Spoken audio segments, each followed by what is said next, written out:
Dating 3 Division World Champion Janril Casimiro ay may bagong promoter na.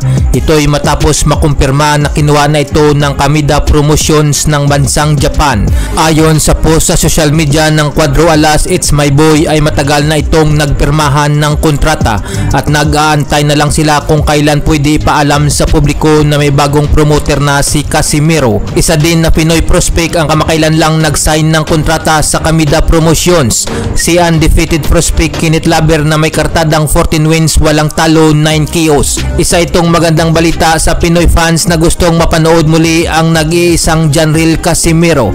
Kung inyong matatandaan ay mag-iisang taon na rin nang muling lumaban si Casimiro sa bansang Japan.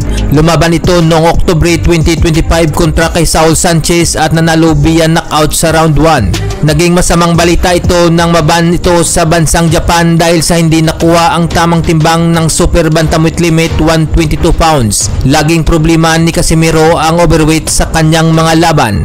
Ang laban nila noong 2022 kontra Paul Butler ay hindi natuloy dahil nahuli itong nagsauna para sana mabawasan ang sobrang timbang na pinagbabawal sa bansang England. Natanggalan dito si Casimiro ng kanyang titulo na WBO belt. Sa maraming tao na nasayang sa pausbong na karir ni Casimiro ay leksyon sana ito na maging disiplinado sa kanyang mga parating na laban. Sa edad ni Casimiro na 36 years old ay malayo na ito sa kanyang prime.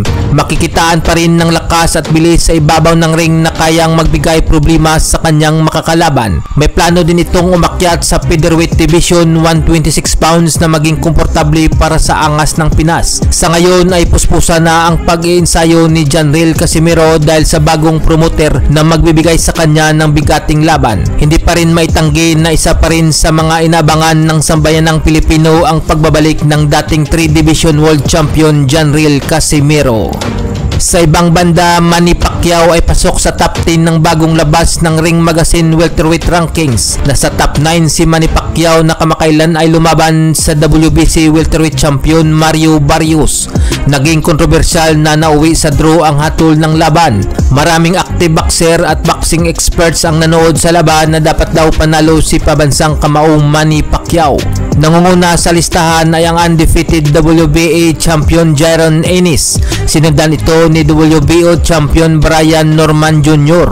Pangwalo naman si WBC champion Mario Barrios at sinundan ni Manny Pacquiao.